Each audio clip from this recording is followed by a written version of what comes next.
Hi, this is Nellie's farm. It is around noon, Tuesday, March 8th, 2022. I had to think for a minute. My mind's not working that fast this morning.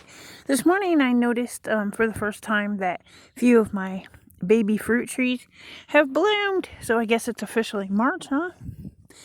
This is a peach tree. And I can't believe how fast this tree has grown in the last year. It's insane. It was like up to my waist last year. But I fertilize. I try to use all natural, organic fertilizers is what I use. And I also pray over my fruit trees. I think that's a little plum tree over there, if I remember right. I added like a dozen new fruit trees. So I can't remember what's what, but they're kind of scattered all over here. But anyway, I've got some news headlines for you. Some of them are pretty serious, but every day the headlines seem to get more and more serious. A lot of it, I think is hype, but I don't know. It's hard to tell because there's so much fake news out there. You just have to take it all with a grain of salt. Get prepared and hope for the best. But I guess Biden, I think he's giving a speech right now, and I don't listen to the speeches, by the way. I just watch people that I know I could trust their opinion on certain websites. I watch their reactions to it to find out what happened. It's a waste of time to me. So Biden is set to ban Russian oil and coal as soon as today, I guess. And then Russia replied, they said that they would cut off Europe's oil if the West bans their imports. That's pretty big. I don't know if Europe can replace, Russian oil, and it's cold there right now. It's winter.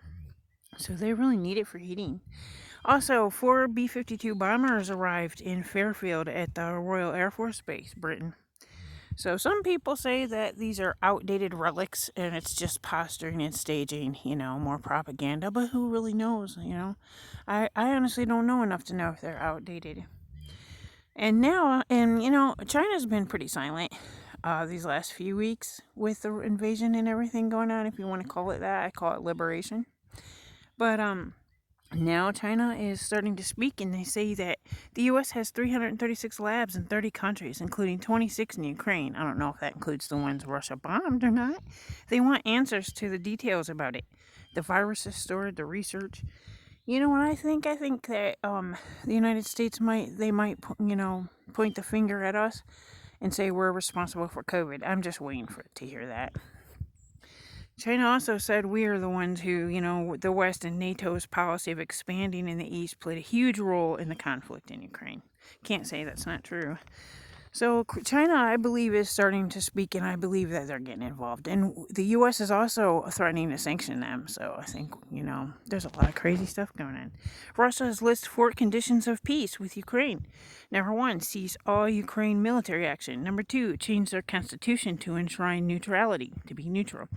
Number 3, recognize Crimea as Russian territory, which they voted to join Russia years ago.